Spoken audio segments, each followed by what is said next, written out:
You know, if I was in Harry and Meghan's office and I was planning this tour or this trip to Nigeria, I would kind of have a look at what William and Kate did in the Caribbean and not do any of it, and try and actually, you know, just do it a bit differently. Because of course, what they don't want is what that accusation. I know this wasn't William and Kate's intention, but you know, that accusation that there was, you know, these white former colonial masters coming to see the people in the colonies. That's definitely something that they want to avoid for a whole host of reasons. So I think if I was planning the tour, I would think very carefully about the optics of it. And you just remember that stuff in the Caribbean, even the stuff that was really unfair, like the picture through the fence, when actually that was just a moment because he rushed over to see some kids. It wasn't that the fact someone put a fence up to keep William and Kate segregated from the locals, because 10 seconds later they were doing handshakes in the street. It was just a particular moment,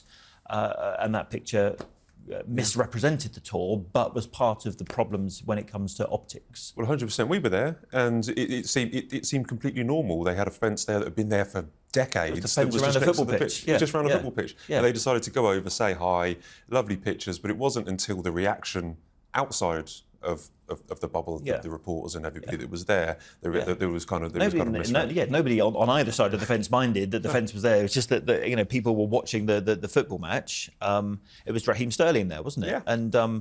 And you know, he also was saying hello to people through the fence as well. He's from Jamaica. But like I said, there were so many issues on that tour. And then we go to the Land Rover and dressed in your sort of, you know, colonial attire, because the actual Jamaican Defence Force had asked William and Kate to do that because the late Queen did it all those years ago, and they did it, where someone in the palace should have gone, I tell you what, these are different times. We don't really do that kind of thing anymore. It just doesn't look right. In fact, many people would argue it never was right. So. Yeah, well, these are the pitfalls that, well, you know, we'll have to wait and see what happens in Nigeria. Yeah, I would have thought, you know, but again, you know, Meghan's mum is black, her father's white, therefore immediately I think it will be easier for them in a country like Nigeria. Hopefully we'll get some more details at some stage. Let's hope. One thing we might see Meghan over here for is the big fans, obviously, of the Invictus Games. She has attended many of them. You've seen her there at the Games. It might be in Birmingham. Yeah, what do they do if it's in Birmingham? So we were told the other day, weren't we? Yeah. The Invictus Games, the final two for, I can't remember what year, 2027? Oh, it's every 2 years, isn't it? So it's going to be 2027. 27. The Invictus Games is going to be in, drumroll, Birmingham or Washington, D.C. So it's either going to be in the UK or America. If it's in the UK, I mean, again, you've got all the same problems coming back, unless this family is able to resolve all those differences between now and the Invictus Games. So, well, the 2014 one, the first one, William, Charles and Camilla. Kate couldn't attend. I think she had morning sickness with Charlotte, I think. Right. But they all attended, and they were there at the opening ceremony. I'm going to ask you the Latin word for the morning sickness. It's going to cause all sorts and lots of diplomatic problems if it is held in Birmingham. Going over. Well, again, you're going to rerun all those, all the problems that we've got kind of next week, which is just one small, an hour-long service at St Paul's Cathedral, but you're going to run that over a whole 7 days. Harry coming here, will Meghan come here, will she not, will she bring the kids, will they see the King, will William go, will he not, will the King go? Lots of issues. But we know in the royal game, 2 years is a long time. Anything can happen. A lot could have changed by then. Yeah, they could all be best mates by then. You know, so exactly.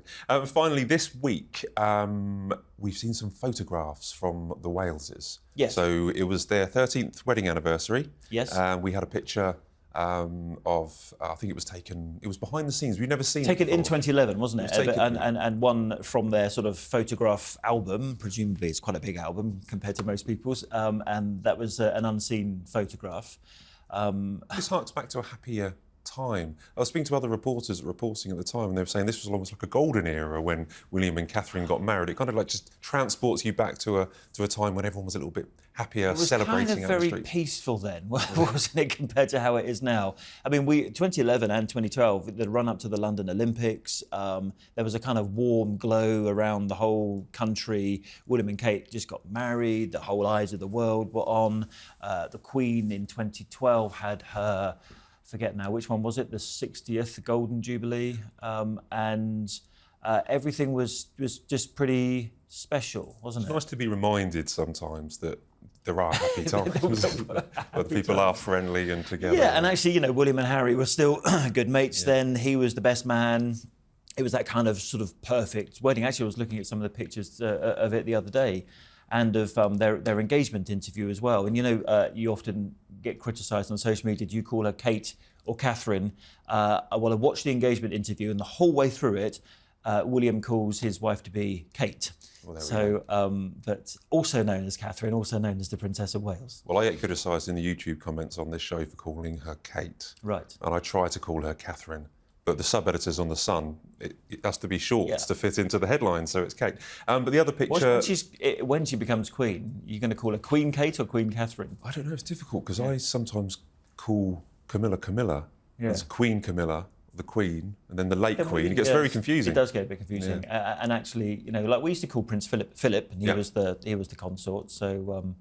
I dropped the third off Charles. I now just call... I don't do the third, I just call him King Charles. The King or King Charles, But actually, it does... Funny enough, when you're writing or broadcasting, it does now feel a bit odd just to call him Charles. Yeah. And you kind of do... Like, we'd never have said Elizabeth for the late Queen. So, things do move on and things change. But, I mean, we've all kind of accepted, and that's one of the greatest achievements, I think, of this relatively new reign is that everyone's kind of accepted this Queen consort. And, you know, it wasn't that long ago. In fact, it was only on the weekend of her sort of accession day, her platinum anniversary, that the late Queen said that she would like Camilla to be known as Queen consort when the time comes.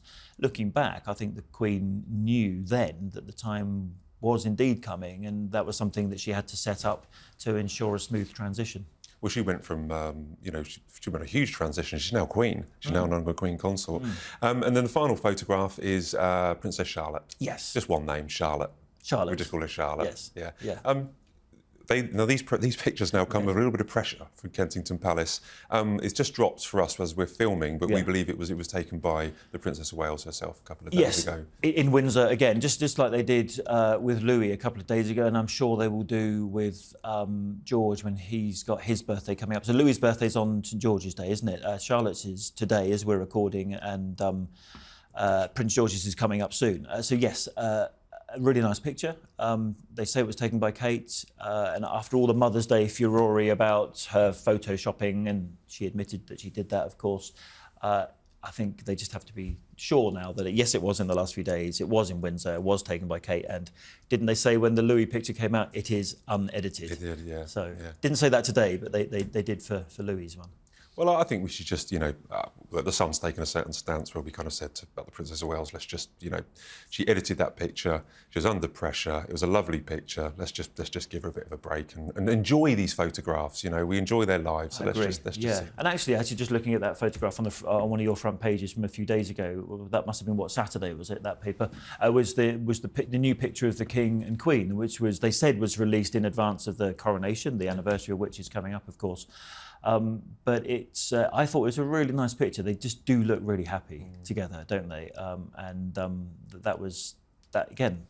These pictures I think are really, really special, and we got another one today of Princess Charlotte.